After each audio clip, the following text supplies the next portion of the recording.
Hey guys, welcome to another video of MaxiAspie, and today guys I thought I'd do a bit more information on the video that I last made, which was what is ADHD, and do a follow-up video about 10 facts that you might not know about ADHD. So fact number 1, in the UK it's thought that 2% to 5% of people who are going to school have ADHD. So that is a statistic I found by the ONS. However, what it doesn't tell you is how many people is that. So I've had to do the maths, and I worked out that a report in January 2021 by the government says that there is approximately 8.9 million children going to school at 24,000 schools across the UK.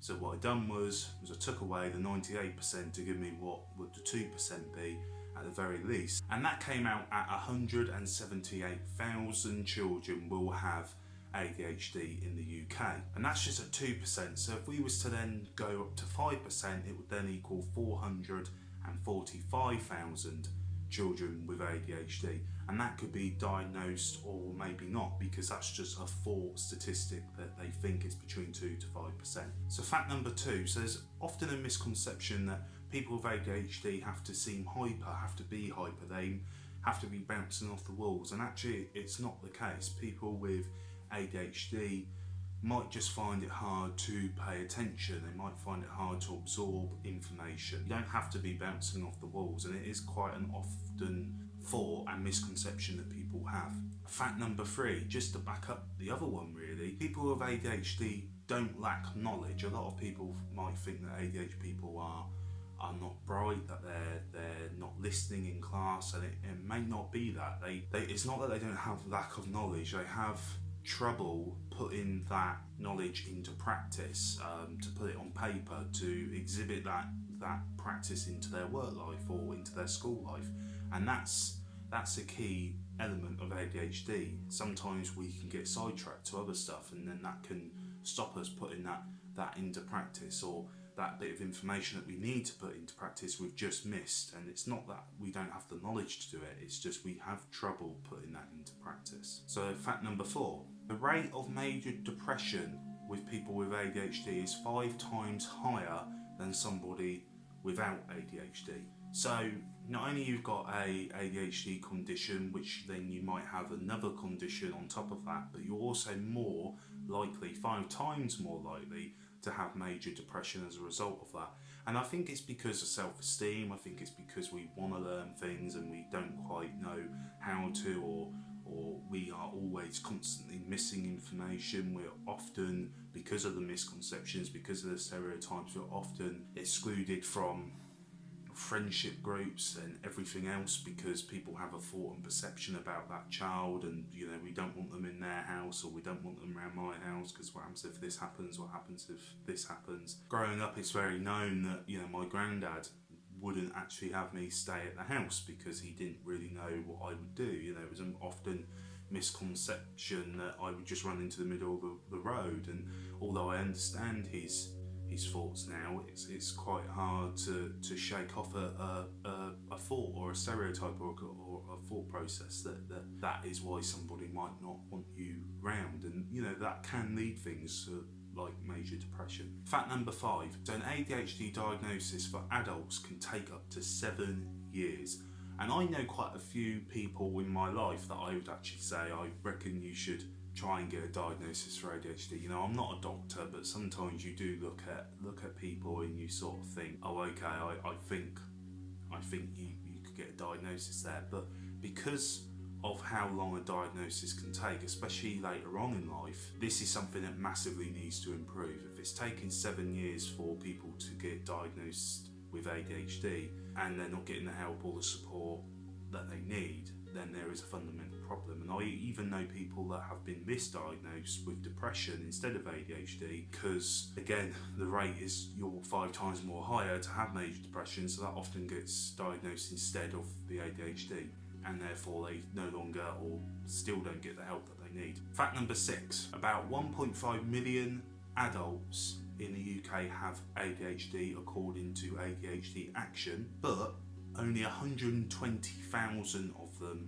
are officially diagnosed with ADHD. So if we look at, again, the school statistics, only 2 to 5% of children will have ADHD. So then we look back at the figure earlier, which was, only 2 to 5% that they think of children will have ADHD in schools. So then we ask, well, how many of them are formally diagnosed? We've worked out earlier that it'd be 445,000 if we're working at the 5%, or it would be the 178,000 at 2%. So we then have to ask how many of those people are diagnosed if only 120,000 adults are formally diagnosed. So it is quite worrying that there are that many people that may have ADHD that aren't getting the diagnosis, aren't getting the help, aren't getting the support that they need from government, potentially from their work, potentially from the school, from the care facilities, that the government roll out. So it's very worrying, I think, that there's a small amount of people that are officially diagnosed with it. And it backs up the statistic as well, which says that it can take several years to get an ADHD diagnosis, and I wonder if that is, again, part of the problem. So fact number 7, ADHD affects 2 to 5% of children and 3% of adults in the UK, making it at 1.5 million people it affects, which makes it the UK's most common disorder in the UK. So it's the most common, but yet a lot of people aren't diagnosed with it, a lot of people aren't getting the help or support. And that is, I think, just the most worrying statistic, is that we acknowledge it's the most common. We're like, yes, it's the most common, but no one's getting the help. It's the most common with the number that we've got now, and the people aren't getting the help or support. And if they are diagnosed with it, as I've said in other videos, a lot of the time these people will just be put onto medication and not get the actual support, therapy, cognitive behavioural therapy and other therapies out there that they may need to help them with their condition. Fact number 8. So ADHD was first recognised as a valid condition in 2000, however was not officially recognised as an adult condition until 2008. And people will probably ask, okay, so why is it the most common condition in the UK? Well, the reason why is because, as you saw from that, it wasn't recognised for years and years and years. And it's the same with autism. So autism has always been around, but they didn't put anything like the Autism Act in till 2009. So there's a lot of areas where a condition will be officially recognised, it will be put to pen and paper, but there's still no legislation, there's still no policy, there's still no rules to help those people if they've got that condition.